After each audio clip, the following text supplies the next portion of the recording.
예, 10월 30일은 종교개혁 날이라 해서 지금 우리 종교개혁자들이 지금 1500년대에 어떠한 종교개혁을 했는지 그 중심으로 지난주에는 오직 성경에 대해서 말씀을 드렸고 오늘은 오직 은혜에 대해서 말씀을 전하려고 합니다. 여러분, 오직 은혜라는 제목으로 말씀을 전할 때 우리는 많은 사람들이 이렇게 생각합니다. 우리가 이렇게 살아갈 수 있는 것은, 우리가 구원받을 수 있는 것은 내 열심이다, 내 노력이다, 이렇게 생각하는 분이 많이 있지만 성경은 그렇게 말하지 않습니다. 우리가 구원받을 수 있는 것, 우리가 의롭게 될 수 있는 것, 우리가 새로운 피조물이 될 수 있는 것은 하나님의 은혜라고 분명히 말씀하고 있습니다. 에베소서 2장 8절 9절 같이 한번 읽어보겠습니다. 시작. 그 은혜에 의하여 믿음으로 말미암아 구원을 받았으니 이것은 너희에게서 난 것이 아니요 하나님의 선물이라. 행위에서 난 것이 아니니 이는 누구든지 자랑하지 못하게 함이라. 아멘. 우리가 의롭게 되고 하나님의 자녀가 될 수 있는 것은 나의 행위가 아니라 누구요? 하나님의 전적인 사랑이요 하나님의 은혜라고 말씀하고 있습니다. 이 사실을 깨닫게 되면 얼마나 감사한지 모릅니다. 우리의 삶을 돌아보면 정말 우리 스스로 의롭게 될 수도 없고, 정말 만약에 주님이 우리를 구원하지 않았다면 정말 우리가 날마다 더 의롭게 살기 위해서, 이 죄 문제를 해결하기 위해서 수단과 방법을 가리지 않고, 어떤 사람은 끊임없이 물질을 투자할 것이고, 또 어떤 사람들은 끊임없이 헌신을 할 것이고, 또 어떠한 사람들은 정말 시간의 정경을 날마다 기도하면서 내 자신을 회개함으로 말미암아 깨끗하게 되기 위해서 열심으로 노력하게 될 것입니다. 그러나 하나님은 그것이 아니라 하나님의 사랑으로, 은혜로 우리를 의롭게 했다고 말씀하고 있습니다. 성경에서는 극적으로 또 하나님의 은혜로 말미암아 구원받은 사람들이 수없이 나와 있지만, 극적으로 찰나로 구원받은 대표적인 인물이 있다면 오늘 본문에 나오는 오른편인지 왼편인지는 알 수 없지만 한편의 강도가 될 것입니다. 예수님과 함께 십자가에 그들이 죽을 때에 두 명의 강도가 같이 예수님과 함께 십자가에 못 박혀 죽었습니다. 그 당시에 십자가 형벌은 아무나 될 수 없었습니다. 쿠데타를 일으키든지 아니면 극악무도한 어떤 죄를 지을 때만이, 로마 사람들은 결단코 십자가의 형을, 아무리 큰 죄를 지어도 십자가 형벌을 받지 않고, 왜요? 유대인들이나 로마 사람들도 하나님께 저주받은 자만이 십자가의 형태로 죽는다는 사실을 알기 때문에 그 로마 시민권을 가진 사람들은 결단코 그는 저주의 자리에 두지 않는 거예요. 아무리 큰 죄를 져도. 그런데 이 강도들이 같이 예수님과 십자가에 죽었다는 것은 어마어마한 큰 죄를 지었다는 거죠. 누가복음 23장 33절에 이렇게 말씀하고 있습니다. 같이 읽습니다. 해골이라 하는 곳에 이르러 거기서 예수를 십자가에 못 박고 두 행악자도 그렇게 하니 하나는 우편에 하나는 좌편에 있더라. 네. 성경에서 정확하게 말하고 있지 않지만 이 두 왼쪽 오른편에 이 강도들은 행악자라고 하면서 극악무도한 범죄로 말미암아 그들이 예수님과 함께 십자가에 지금 못 박혀 있다고 말하고 있습니다. 39절에 보니까 달린 행악자 중 하나는 비방하여 이르되 내가 그리스도가 아니냐 너와 우리를 구원하라 하되. 사형의 형장에서도 그 왼편인지 오른편은 알 수 없지만 한 강도가 주님을 비방하기 시작했습니다. 내가 평소에 많은 사람들에게 메시아라고 이야기하고 수많은 기적과 표적을 일으키고 많은 사람들이 당신을 메시아라고 이야기하는데 당신의 꼴을 봐라. 지금 십자가에 못 박히지 않느냐. 그럼 네가 하늘의 아버지 하나님의 아버지의 아들이라며, 네가 메시아고 구원자라며 너를 먼저 구원할 뿐만 아니라 나를 구원하라. 이렇게 이 강도가 소리를 치고 외치고 있습니다. 그는 평소에 예수님에 대한 소문을 들었습니다. 그러나 그 소문을 들었지만 이 강도는, 한편의 강도는 예수님을 우리의 구원자 메시아로 인식한 것이 아니라 이 능력을 보여줘야, 자신의 삶의 문제를 해결해 줄 그 메시아로 인식을 하고 그 십자가의 형틀에서 외치고 있었다는 거죠. 그는 죽음의 순간에서도 그 메시아를 본 것이 아니라, 능력의 구원의 하나님을 본 것이 아니라 자신의 삶의 문제를 해결할, 단지 이 땅에 그 눈에 보이는 육적인 문제를 해결할 능력의 메시아로 봤다는 거죠. 많은 사람들이 교회를 다니고 있지만, 신앙생활하고 있지만, 마치 하나님 앞에 다양하게 살아가고 있지만 마치 이 한편의 강도처럼 예수님을 믿고 살아가는 사람들이 많이 있습니다. 내 삶의 문제를 해결해 줄 하나님, 능력의 하나님, 나의 삶의 문제가 내가 어떠한 사고를 치고 나면 그 사고를 해결해 줄 하나님. 또 내가 어려움을 당할 때 그 어려움을 해결하고 또 내 삶의 형통한 길을 열어주는 그런 능력의 메시아로 많은 사람들이 그 정도의 수준으로 인식하고 살아갈 때가 많이 있다는 거죠.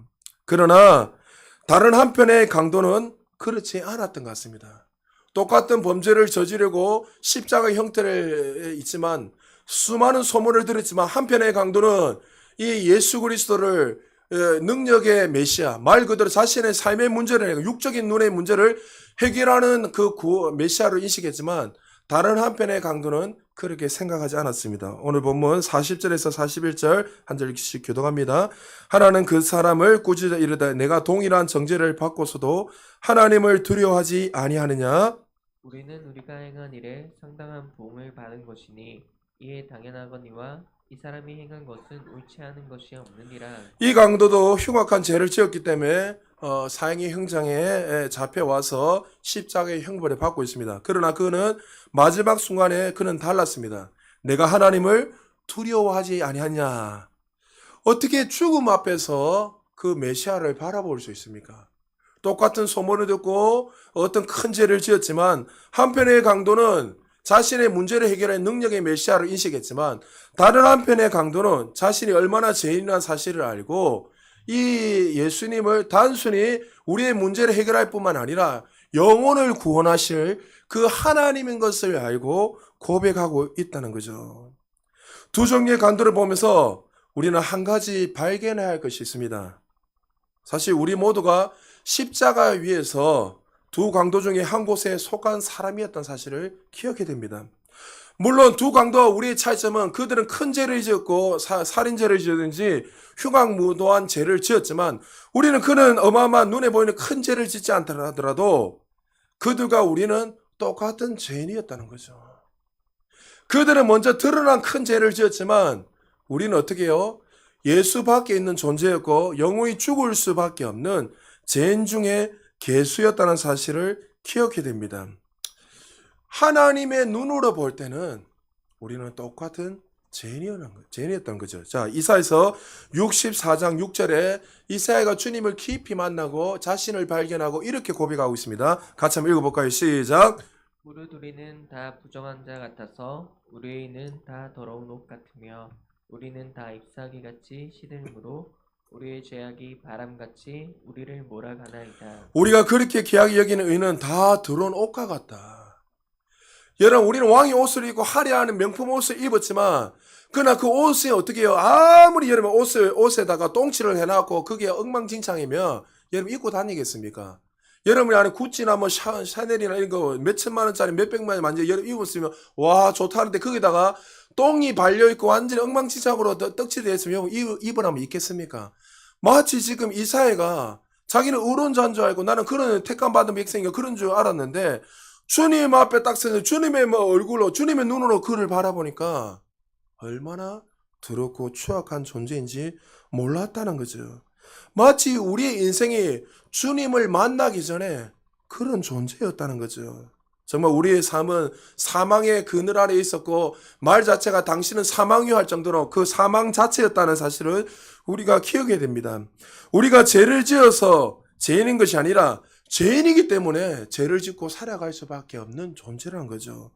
죄를 지으면 당연히 감옥에 갑니다. 세상에서는 감옥에 있는 사람들을 죄수라고 말합니다. 밖에 있는 사람은 평범한 사람 말합니다. 그러나 하나님의 눈으로 볼 때는 두 종류의 죄수밖에 없습니다. 감옥 안에 있는 죄수와 감옥 밖에 있는 죄수밖에 없다는 거죠. 모두가 다 죄인이란 거죠. 우리는 이미 어떻게 해요? 아담의 범죄로 말미암아 사망의 그늘 아래 모든 인류가 사망의 아래에 놓이게 되었습니다. 사형 선고를 받았고 결단코 이 문제는 우리 스스로가 해결할 수 없는 죄인 중에 죄인이 바로 우리였습니다. 그런데 이 문제를 해결할 방법은 하나밖에 없어요. 뭐요? 하나님의 긍휼의 은혜로 말미암아 이 죄인들을 구원하는 거예요. 우리의 힘으로 우리 열심으로 옷을 아무리 깨끗하게 빨아도 우리의 의로운 삶을 착하게 살아도 선한 행동을 해도 이 문제는 결단코 해결될 수가 없는 거예요. 그래서 하나님의 사랑으로 은혜로 예수 그리스도를 이 땅에 보내주셔서 그 구원의 문제, 우리의 죄악의 문제를 해결해 주셨습니다. 그래서 종교개혁자들이 깨달은 것이 있습니다. 말씀을 통해서 깨달은 게 뭐냐면 그들은 하나님의 은혜로 말미암아 구원받는 사실을 깨닫게 된 거예요. 이전까지는 그들이 어땠습니까? 하나님의 은혜가 아니라 로마 교황, 황제가 아니면 교황이 카톨릭에서 면죄부를 줘야지만이 그들은 구원을 받을 수 있어요. 그래서 여러분들이 제 부모가 지옥에 가 있다면 동전, 헌금을 얼마큼 많이 그 동전 소리를 듣고 지옥에 가 있던 부모가 어떻게 연옥을 올라가게 되고 연옥에서 천국으로 올라간다는 그 교리에 사로잡혀서 수많은 가르침을 받으면서 살아갔습니다. 교황이 절대 신이기에 교황 말만 잘 들으면 그들은 구원받을 수 있고 선한 행동을 하고 열심히 노력하면 그들은 천국을 갈 수 있다고 말했습니다. 그러나 그렇지 않습니다. 구원을 받을 수 있는 것, 우리가 영원히 천국을 갈 수 있는 것은 우리의 선한 양심, 옳은 삶을 살아가는 것이 아니라 하나님의 은혜, 전적인 은혜로 말미암아 우리가 구원받을 수 있는 거죠. 오늘날 마찬가지입니다. 하나님의 전적인 은혜로 구원받은 사실을 그대로 받아들인 것, 우리 이성으로, 우리 논리는 받아들이기 어렵다고 말합니다. 목사님, 하나님 너무나 구원받는 게 쉽지 않습니까? 어떻게 예수 그리스도를 내 구주로 믿기만 하면 구원을 받을 수 있습니까? 나의 이성으로 나의 논리는 이해가 되지 않습니다. 여러분 불도 신도들, 여러분 지금 복음 전하고 있잖아요. 지금 23일 한다고. 많은 사람들 전해보십시오. 너무나 구원을 가볍게 여깁니다. 어떻게 믿으면 제가 싸움을 받느냐. 좀 더 불공을 들이고 열심을 가지고 헌금도 많이 하고 비나이다 하고 죄를 지으면 내가 회개하고 금식을 하고 내 노력으로 내 열심으로 뭔가를 좀 해야지만 착한 선한 행동을 해야지 구원받는 거 아니냐. 남들과 비교할 때 더 많은 선한 일을 하고 깨끗한 양심으로 살아야만이 구원받을 수 있다는 공로의식으로 살아가게 된다는 거죠. 이성적으로 생각할 때 우리에게 이 말이 다 맞을 수 있습니다. 선한 행동을 하고 공로를 가져야만이 구원을 받을 수 있다. 그러나 여러분 그렇지 않습니다. 우리가 오직 은혜라는 것은 진실하게 이해하려면 먼저 우리가 어떠한 존재였다는 사실을 알아야 돼요. 왜 오직 은혜가 중요하냐면 원래가 우리 어떤 존재였다고요? 창세기 3장에 보면 아담의 범죄로 말미암아 이 땅이 뭐요? 모든 인류가 부패하게 되고 전적 타락해서 영원히 지옥으로 갈 수밖에 없는 존재란 거예요. 그래서 첫째 아담이었던 사람이었던 이 첫째 아담이 범죄함으로 말미암아 그 피가 생명이잖아요. 그 태어난 모든 사람들은 그 피를 가지고 태어나기 때문에 죄인입니까? 의인입니까? 죄인이란 거예요. 여러분에게 늘 예화를 드리잖아요. 만약 조선시대에 따나 당시에 여러분이 아버지가 여러분의 조상이 만약에 쌍놈이다. 그 아무리 노력을 해도 그 사람이 양반 됩니까? 안 됩니까? 그 피 자체를 가지고 쌍놈의 피를 가지고 자랐기 때문에 쌍놈인 거예요. 마찬가지입니다. 첫째 사람인 아담이 범죄함이나 모든 인류가 타락하고 사망의 그늘 아래 있기 때문에 아무리 그들이 선한 행동을 하고 열심을 가져도 스스로 노력을 해도 살아갈 수 없고 구원받을 수 없습니다. 그래서 그것을 전적 타락, 전적 부패라고 말씀하고 있다는 거죠. 성경은 하나님과 분리되어 사는 영적으로 끊어진 관계를 죄인이라고 말씀하고 있습니다. 원래 아담을 통해서 하나님은 날마다 교제하면서 영으로 만드셔서 교제하며 날마다 하나님과 살아가고 있었습니다.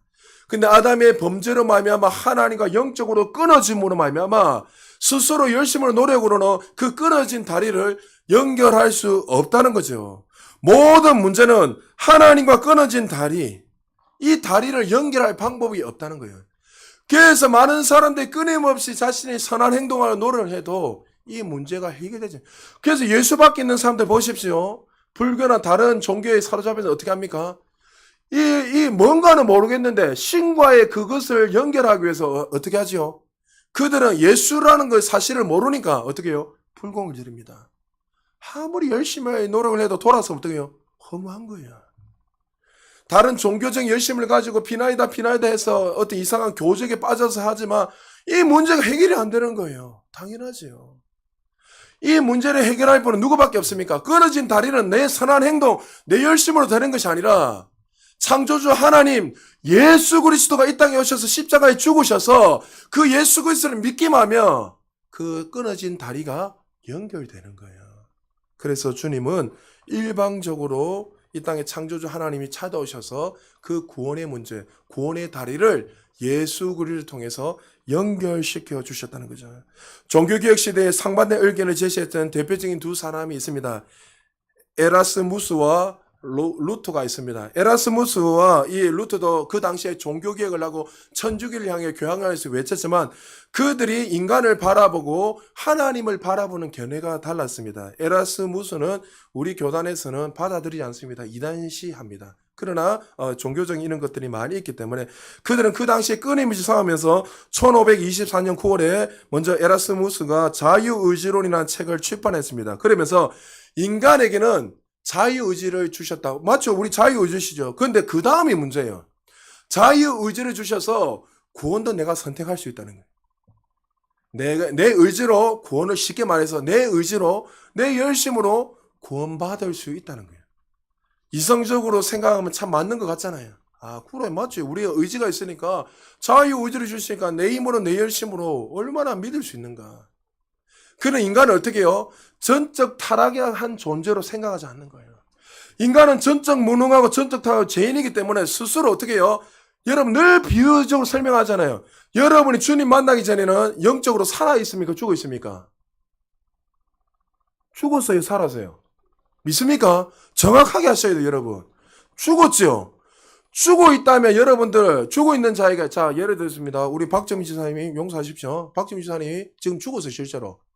그럼 죽어 있는데 제가 가가지고 집사님 소리 아무리 질러도 이 소리 들을 수 있습니까? 못 듣습니까? 못 들어요.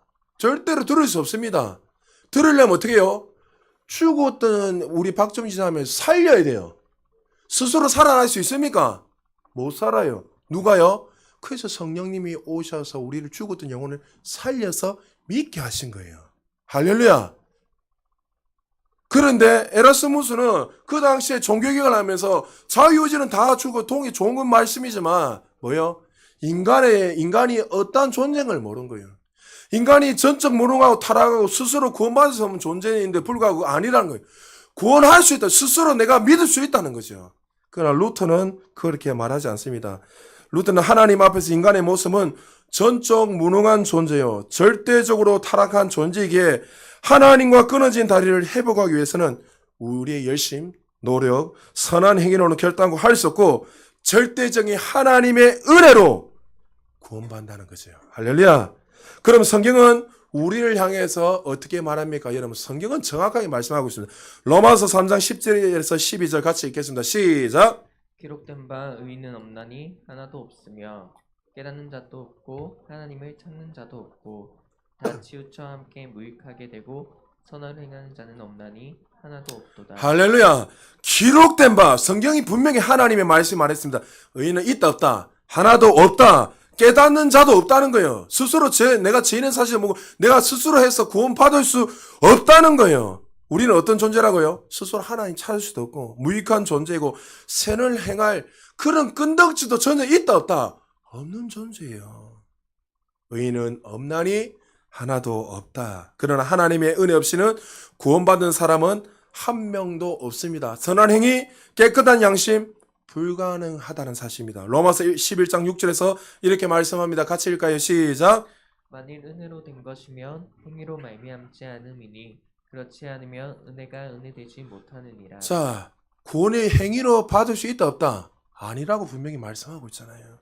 성경의 행위가 아니라 하나님의 전적인 은혜로 우리를 구원받았다고 말씀하고 있습니다. 성경에서 이 은혜를 극적으로 체험한 사람이 있다면 오늘 본문에 나오는 한편의 강도가 될 것이고 또 대표적인 인물이 사울이 될 것입니다. 사도행전 8장 3절입니다. 사울이 교회를 잔멸할 새 각 집에 들어가 남녀를 끌어다가 옥에 넘기니라. 예수를 믿는 사람을 감옥에 집어넣고 죽인 사람이 사울이었습니다. 바울은 자기 자신이 누구인지 알았고 누구보다 종교적 열심을 가지고 수많은 사람들을 죽이며 그것이 정말 하나님이 기뻐한 삶이라고 믿고 그는 살아갔습니다. 근데 그가 주님을 만나고 난 후에 그의 인생에 대해서 이렇게 고백합니다. 디모데전서 1장 13절 15절 같이 읽습니다. 시작. 내가 전에는 비방자여 박해자여 폭행자였으나 도리어 긍휼을 입은 것은 내가 믿지 아니할 때에 알지 못하고 자, 나는 예수를 믿기 전에 폭행자요, 비방자요, 살인자였다는 거예요. 근데 15절 같이 읽습니다. 시작. 밑보다 모든 사람이 받을 만한 이 말이여 그리스도 예수께서 죄인을 구원하시려고 세상에 임하셨다 하였도다. 죄인 중에 내가 개수니라. 사도 바울은 누구보다도 자기 자신이 어떠한 존재인 줄 알았습니다. 죄인 중에 내가 뭐라고요? 개수였다. 그는 교회의 핍박자의 원수자였습니다. 그런데 그에게 하나님 찾아오셔서 일방적으로 찾아오신 거예요. 자, 우리의 어떤 도덕적으로 우리의 삶을 보면 사울이 구원받을 수 있는 조건이 돼야 안 돼요? 안 됩니다. 교회 입장에서 핍박자요. 하나님 입장에서는 살인자의 핍박자요. 수많은 사람들을 예수를 믿는다는 이유만을 어떻게 해요? 죽였습니다. 그런 살인자입니다. 그러면 그는 전혀 구원받을 수 없는 존재예요. 그런데 어떻게 해요? 주님이 일방적으로 찾아오셔서 그의 죽었던 영을 열어주심으로 말미암아 하나님의 전적인 사랑과 은혜로 말미암아 그를 구원받을 뿐만 아니라 그를 사명자로서 하나님의 사람으로 귀하게 사용해 주셨습니다. 이것을 뭐라고요? 하나님의 전적인 은혜다. 할렐루야. 그래서 바울이 그의 삶을 이렇게 고백합니다. 빌립보서 3장 5절에서 우리 8절까지 한 절씩 교독합니다. 내가 8일 만에 할례를 받고 이스라엘 족속이여 베냐민 지파여 히브리인 중에 히브리인이요 율법으로는 바리새인이요 열심으로는 교회를 박해하고 율법의 의로는 흠이 없는 자라. 그러나 무엇이든지 내게 유익하는 것을 내가 그리스도를 위하여 다 해로 여길 뿐더러 또한 모든 것을 해로 여김은 내 주 그리스도 예수를 아는 지식이 가장 고상하기 때문이라. 내가 그를 위하여 모든 것을 잃어버리고 배설물로 여김은 그리스도를 얻고. 할렐루야. 그는 다메스의 도상에서 주님을 경험하고 모든 것을 뭐예요? 배설물로 여기고 일생 동안 하나님 주신 그 은혜로 말미암아 생명을 거고 자신의 모든 삶을 드리게 된 거예요. 이 은혜를 경험한 사람들은 이 은혜가 그 인생을 은혜되게 만듭니다. 이 은혜를 경험하면요, 내가 살아갈 이유, 내가 무엇을 위해 살아가는지 분명한 목적을 향해서 달려가며 살아가는 거죠. 고린도후서 11장 23절에부터 28절에 이렇게 말씀하고 있습니다. 한 절씩 교독합니다. 그들이 그리스도의 일꾼이냐 정신없는 말을 하거니와 나는 더욱 그러하도다. 내가 수고를 넘치도록 하고 옥에 갇히기도 더 많이 하고 매도 수없이 맞고 여러 번 죽을 뻔하였으니 유대인에게 40에서 하나 감한 매를 5번 맞았으며 3번 태창으로 맞고 1번 돌로 맞고 3번 파선하고 일주하루 깊은 바다에서 지냈으며 여러 번 여행하면서 강의 위험과 강도의 위험과 동족의 위험과 이방인의 위험과 시내의 위험과 강야의 위험과 바다의 위험과 거짓 형제 중의 위험을 당하고 또 수감에 애쓰고 여러 번 자지 못하고 줄이며 목마르고 여러 번 굶고 춥고 헐벗었으나 이외의 일은 고사하고 아직도 날마다 내 속에서 울린 일이 있으니 곧 모든 교회를 위하여 염려하는 것이라. 그가 주님을 만나고 후에 이 자기가 인생 속에서 어떠한 고난을 받았는지 이야기하잖아요. 바울은 이런 고난 안 받아도 돼요. 랍비이기 때문에 최고의 랍비이기 때문에 그냥 선생에 대해서 모든 사람들이 존경을 받고 그렇게 유대교에서 빠져가지고 살면 모든 사람이 칭송받을 만한 그런 사람으로서 그런 상위 최고의 금수저로서 살아갈 수 있는 존재예요. 근데 그가 이렇게 살아갈 수 있었던 이유가 뭐예요? 하나님의 은혜로 말미암아 내가 죄인이었다는 사실을 깨달았다는 거예요. 그러면서 그가 고린도전서 15장 10절에서 이렇게 살아갈 수 있는 이유가 뭐라고요? 그러나 내가 나 된 것은 뭐요? 하나님의 은혜로 된 것이니 내게 주신 그의 은혜가 헛되지 아니하여 내가 모든 사람보다 더 많이 수고하였으나 내가 한 것이 아니요 오직 나와 함께 하신 하나님의 은혜로다. 할렐루야. 하나님의 은혜였다는 거예요. 이 눈이 열리면요 인생이 달라지는 거예요. 목적이 달라지는 겁니다. 이것을 깨닫는 사람은 사도 바울처럼 사명자로서 일생을 다하여 주님을 영광 위해서 살아가게 된다는 거죠. 자기 자신이 어떤 존재인 것을 알고 하나님이 어떠한 분인지 분명히 믿고 알게 되면 내가 주인이 되어 살아가는 그 인생이 아니라 이 은혜가 은혜되게 되어서 그의 삶은 주님의 영광을 위해서 살아가게 된다는 것입니다. 기독의 역사를 보면 하나님 은혜를 경험하고 그 은혜로 말미암아 살았던 사람들이 수없이 많습니다. 그 중에 한 분을 소개한다면 여러분이 잘 아는 존 뉴턴입니다. 존 뉴턴은 여러분 잘 아는 어메이징 그레이스, 나 같은 죄인 살리신 그 은혜, 그것을 작사 작곡한 사람입니다. 그는 그의 인생을 어릴 때 보면 정말 인생을 방탕한 삶을 살았습니다. 사실 그는 1725년 경건한 그리스도의 그 부모 밑에서 자라게 됐습니다. 어릴 때부터 말씀 훈련을 받으면서 살았던 경건한 사람이었는데 문제는 6살 때에 어머니가 죽게 됩니다. 어머니의 절대적인 영향을 받으면서 살았던 이 존 뉴턴이 어머니가 죽자 이제 아버지가 새롭게 재혼하게 되고 그때부터 이제 삐뚤어져 가며 살기 시작했습니다. 그들은 11살 때부터 배를 타기 시작했고 젊은 시절을 방탕하게 살았습니다. 아버지가 그를 잡고 훌륭한 군인이 되기 위해서 영국 해군에 넣었지만 그는 도망가게 되었고 그 자신이 오히려 노예의 선에 잡혀서 노예의 삶을 살기 시작합니다.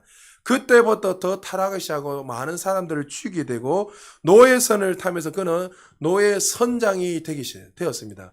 그리고 여러분 지난주에도 설교했지만 영국의 3분의 1 이상이 뭐요? 그 모든 자산의 3분의 1 이상이 노예를 팔아서 나라가 운행됐습니다. 그러니까 얼마나 영향을 많이 받겠습니까? 그가 노예 선장이 되어서 수많은 사람들을 잡아서 정말 아프리카에서 수많은 사람을 잡아가지고 그가 먹고 살기 시작했습니다.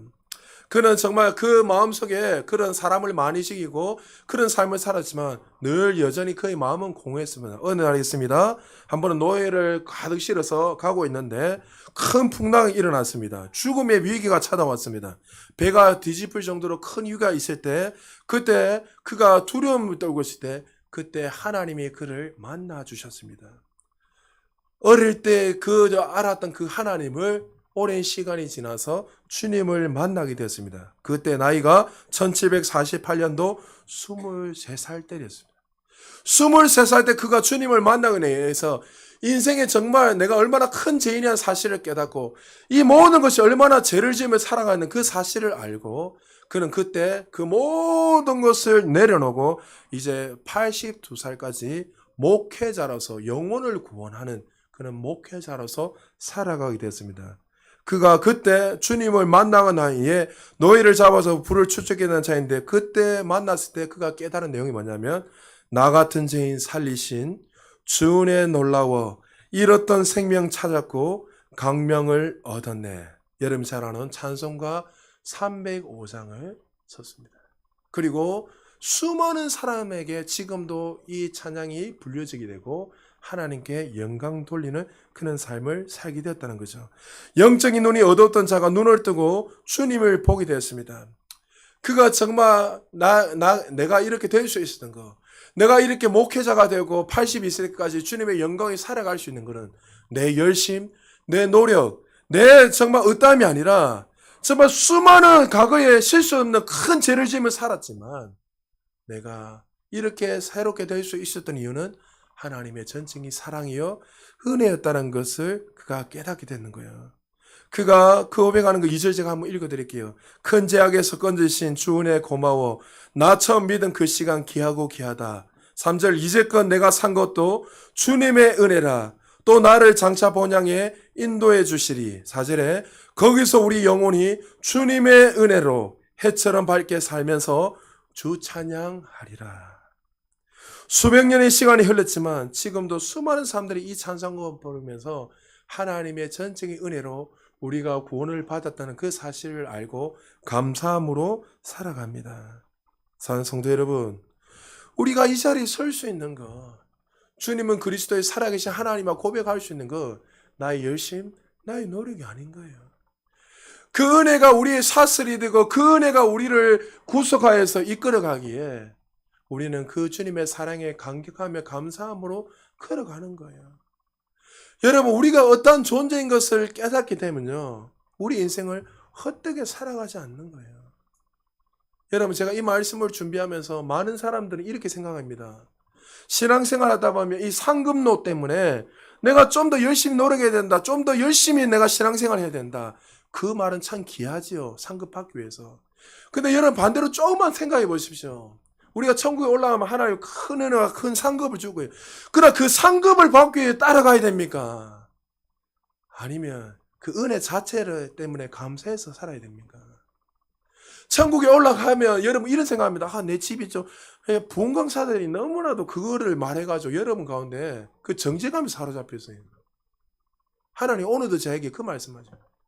여러분 천국에 올라간 그 자체가 은혜 아닙니까? 할렐루야.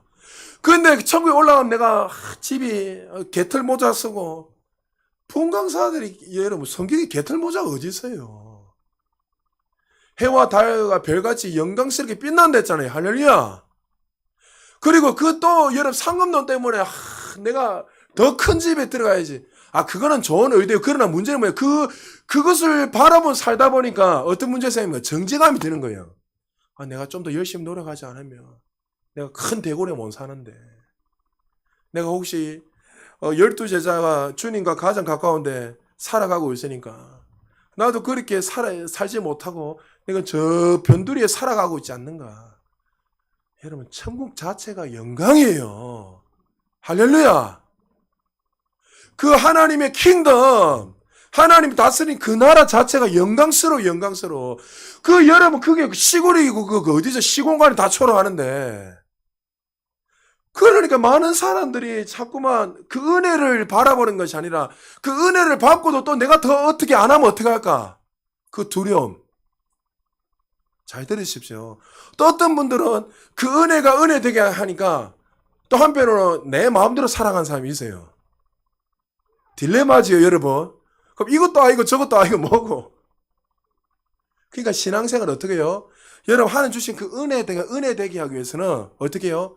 내가 주인 되어 살아가는 것이 아니라 하나님이 나의 주인 되어져서 살아가는 삶. 그렇게 시작하는 거예요. 여러분 우리가 새로운 피조물의 계시 안에 있으면 여러분 우리 자유하잖아요. 자유하다 보니까 여러분 너무나 방탕한 삶이 안 돼. 잘 들으세요. 자유란 그 의미는 여러분 마음대로 살아가 이 자유가 아닌 거예요. 율법에서 자유란 거예요. 근데 이 자유가 또 여러분을 어떻게 하냐면 내 마음대로 살아가는 거예요. 내가 이제 자유했으니까 그냥 내가 또 주인이 돼서 내 마음대로 살아가도 상관없지. 여러분 그게 자유가 아니에요. 율법에서 자유하고 그 구속에서 자유하고 하나님의 자녀가 되었으니 이제 구원을 받았으니 그 구원의 은혜를 누리면서 살아가는 거 그게 자유지. 근데 그 은혜를 누리지 않고 여전히 어떻게 해요? 내가 주인이 살아가는 거 그건 자유가 아니에요, 여러분. 그거는 타락이죠, 여러분. 구원 못 받은 게 아니고 구원 받는데도 어떻게 하나님의 구원의 은혜를 누리지 못하고 살아가는 거죠. 찬송가 28장 복의 근원 강림하사 찬송하게 하소서의 저자인 로버트 로빈슨 목사님이 1758년도에 이것을 작사하셨습니다. 어릴 때 로빈슨 목사님은 인생을 가련한 인생으로 사셨습니다. 8살 때 아버지가 돌아가시고 경건한 어머니 밑에서 자라났습니다. 그의 젊은 시절도 존 뉴턴 목사님처럼 타락하면서 살았습니다. 그 방탕한 삶에 주님이 찾아오셔서 그를 만나 주셨습니다. 그리고 그는 목사가 되었고 자신의 남은 인생을 이제 자신이 주인이 살아가는 것이 아니라 복음을 위해서 살아야 된다는 것을 깨닫고 목회자로서 헌신하게 됩니다. 그가 주님의 은혜를 경험하고 적은 글이 바로 찬송가 28장입니다. 복의 근원 강림하사 찬송하게 하소서 한량없이 자비하신 측량할 길 없도다. 3절에 그가 주님을 더 깊이 이렇게 말합니다. 주의 귀한 은혜 받고 일생 빚진 자 되네. 주의 은혜 사슬 대사 나를 주께 매서서. 이 3절을 원어로 직역하면 이렇습니다. 오, 그 은혜 나는 얼마나 큰 죄인인가. 매일 당신의 은혜가 새살처럼 나를 방황하는 마음을 묶어 주소서. 하나님의 은혜로 나를 구원하셨으니 당신의 은혜가 새사슬 되어서 나를 매일 묶어 주옵소서. 하나님 은혜를 정말 깨달은 사람만이 할 수 있는 고백입니다. 우리가 걸어갈 수 있는 거 하나님의 은혜가 우리를 사슬되게 묶으셔서 그 은혜가 우리의 인생을 끝까지 인도한다는 거예요. 할렐루야. 또 은혜가 우리를 묶은다니까 구속이라 생각하시면 안 돼요. 그 은혜 때문에 우리가 영광스러운 삶을 살 수 있는 거예요. 여러분 한 주의 삶을 돌아보세요. 얼마나 우리가 하나님의 저 앞에 섰을 때 여러분 우린 죄인 아니지만 우리가 율법으로 본다면 얼마나 주님 앞에 보잘것없는 존재로 살아갑니까? 죄를 짓고 끊임없이 암자가 염려하고 불평하고 원망하고 날마다 내일에 대한 염려하고 들었다 놨다 하루의 삶을 보십시오. 얼마나 불평하고 원망하고 그렇게 살아가지 않습니까? 그럼 주님 앞에 설 때 우리는 설 수 없잖아요. 그런데 우리가 지금 주님 앞에 서서 구원받을 수 있는 은혜, 하나님 영광스러운 삶을 살아갈 수 있는 이유는 뭡니까? 하나님의 은혜가 우리를 사슬되게 하셨기 때문입니다. 할렐루야. 그래서 그것 때문에 감사하고 감격함으로 살아가는 거예요. 여러분 우리는 아무런 자격 없는 자들이지만 일방적으로 주님이 찾아주셔서 빛을 비춰주셔서 우리의 어두운 눈을 열어주셔서 일방적인 사랑으로 은혜로 우리를 구원의 길로 열어주신 거죠. 이것을 뭐라고 부른다고요? 따라합시다. 오직 은혜. 할렐루야. 다가오는 죽음 앞에서 강도는 마지막으로 온 힘을 다해서 이렇게 고백합니다. 오늘 본문 42절 43절입니다. 같이 읽겠습니다. 시작. 이르되 예수여 당신의 나라에 임하실 때 나를 기억하소서 하니 예수께서 이르시되 내가 진실로 내게 이르노니 오늘 내가 나와 함께 낙원에 있으리라 하시니라. 할렐루야. 강도 입에서 위대한 신앙 고백은 한 것이 아닙니다. 성경을 아는 지식이 뛰어나서 그가 구원받은 것도 아닙니다. 말씀대로 주님 위해서 살았던 날도 없습니다. 오직 하늘에 내려온 하나님의 전적인 은혜로 그가 죽기 전에 찰나에 구원받는 역사가 일어난 거죠. 오늘 우리는 십자가 위에서 하나님을 만나서 구원의 선물을 얻었던 한 강도의 이야기를 들었습니다. 또 은혜로 말미암아 그들의 인생이 생명을 얻고 새로운 인생으로 살아난 자들의 이야기를 들었습니다. 오늘 이 강도가 만약에 십자가 은혜로 말미암아 그때 살아났다고 생각해 보십시오. 그가 만약에 죽음을 배우지 않고 그가 살아났다면 어떻게 됐을까요? 이 구원의 은혜의 감격에서 이 은혜의 사슬에 매여가지고 그는 이 복음을 위해서 자신의 모든 삶을 드리게 될 것입니다. 오늘날 많은 사람들이 이 은혜를 받고 있지만 이 은혜를 잊어버리고 마치 한편의 강도처럼 어떻게 해요? 주님을 능력의 하나님으로 인식하고 우리의 단순한 삶의 문제를 해결하는 종교적인 열심을 가지고 살아가는 그런 정말 그 보잘것없는 하나님으로 인식하며 살아갈 때가 얼마나 많이 있습니까? 여러분 우리가 정말 주님을 인격적 만나게 나오는 것이 한 가지가 있는 건데 전하고 싶은 마음이 일어납니다. 내가 만난 예수 그리스도 나는 영원히 죽을 수밖에 없고 죄인 중에 괴수였는데 성경의 창세기부터 다 읽어보십시오. 주님을 인격적으로 만난 사람 구원의 하나님을 경험한 사람들은 동일하게 어떻게 고백하죠? 이것을 증가하며 살아가기 때문에 금요일날 전사님도 제가 잠시 이야기했지만 이 시대에 어떤 한 목사님이 이제 데이터를 승부하면서 데이터로 쫙 해서 35개를 이야기하면서 이제 이 교회의 모든 패러다임이 바꾸면서 이제 교회가 어떤 삶이 일어날 것인가 합니다. 부흥이 어떻게 일어날까 쫙 설명하는데 제가 들으면서 100% 공감했습니다. 이미 저도 기도하고 있었기 때문에. 그 중에 하나가 뭐냐면 이제 기성교회 지금 뭐 40년 50년 된 교회는 더 이상 전진이 없을 것이고 무너지게 될 것이죠. 근데 실제 무너지고 있거든요. 왜요? 40년 50년 교회 대형 교회는 이제 어떻게 되냐면 안주하게 되는 거예요. 변화를 싫어하고 더 이상 변화에 대해서 막 변화도 싫고 그냥 앉아서 그렇게 살다가 점점 숫자가 줄어드는 거예요. 실제로 그분이 데이터로 이렇게 다 하셨기 때문에 실제로 대형 교회 숫자가 쑥 떨어지고 헌금도 쑥 떨어지는 거예요. 지금은 헌금은 그대로 유지되는지 모르지만 시간이 지나면 지날수록 지금 기하급수 줄는 거예요. 근데 반대로 교회가 계속 부흥하고 일어나는 공통한 교회가 있나 어떤 교회냐면 젊은 목회자고 그리고 교회 연령이 몇 년 되지 않는다네요. 그 젊은 그 목회자나 그리고 교회 연령이 얼마 되지 않는 이 교회는 어떠냐면 여러분 우리 교회는 잘 될 수밖에 없습니다. 공통점이 다 그런 거예요. 우리 교회는 계속 부흥이 일어날 것이고 전진할 것입니다. 근데 반대로 기성 교회들 몇십 년 된 교회들은 어떻게 하냐면 변화도 없고 우리 교회는 이제 더 이상 부흥이 일어나지 않고 이렇게 되어 있다는 거예요. 그 목사님은 데이터로 승부하는 사람인데 데이터로 조사해보니 쫙 해보니까 그리고 셀 안 되면 안 된다는 거예요. 여러분이 자꾸 왜 모여라? 왜 모여서 셀을 해야 하냐면 내년에는 여러분 무조건 셀 할 겁니다. 여러분 그래서 주일날 예배 마치면 여러분들 모여서 이제 여러분들 셀을 구체적으로 제가 나눠드리는 거 있으니까 그걸 해서 셀을 무조건 안 하면요 교회는 절대 안 되겠죠. 제가 자신 있게 해요. 왜요? 한번 여러분 말씀 듣고가 삶속이 되는 게 아니라 서로 여러분들이 셀을 통해서 서로 어떻게 해요? 계속 세포가 살아나 번식이 일어나야 돼요. 이거 안 하면요 여러분 그냥 종교 생활하다 가는 거예요. 여러분 지난주에 오직 성경에 있을 때 이 성경 말씀을 가지고 한 주 동안 어떻게 사셨습니까?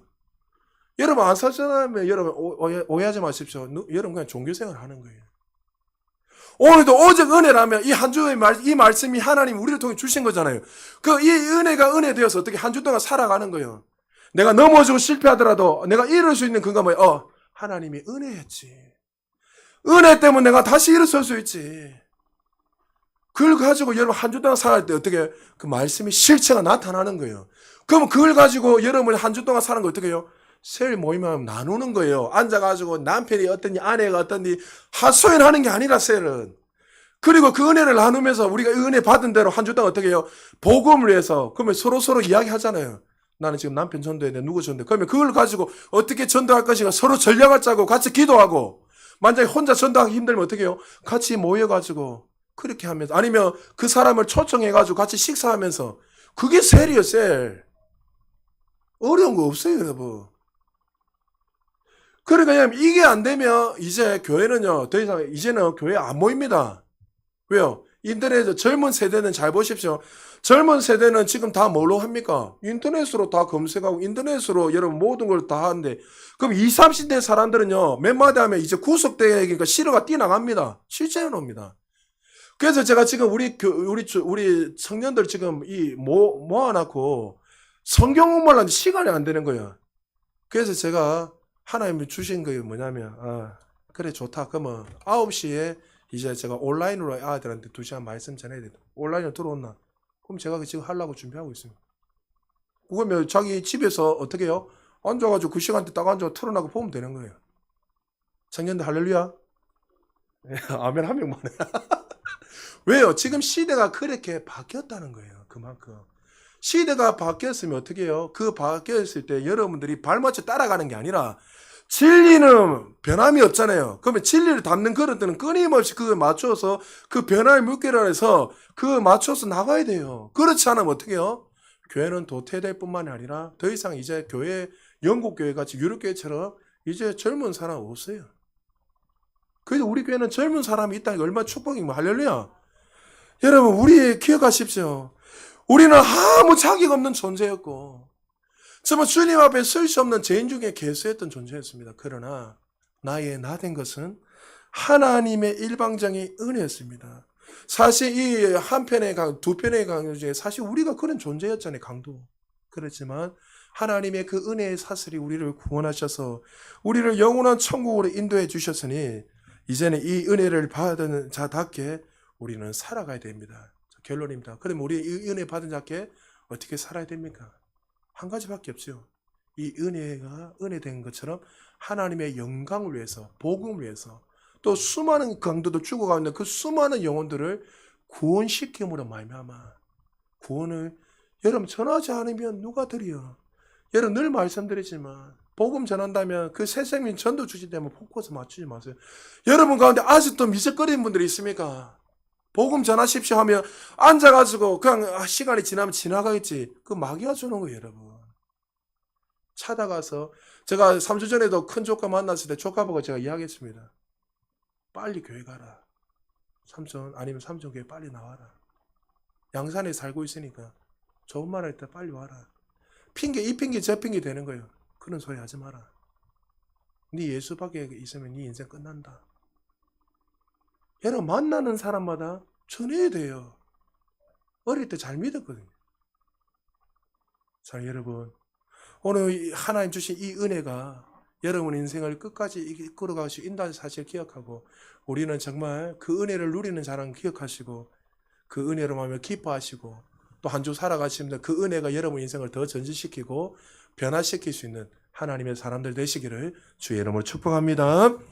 우리 말씀을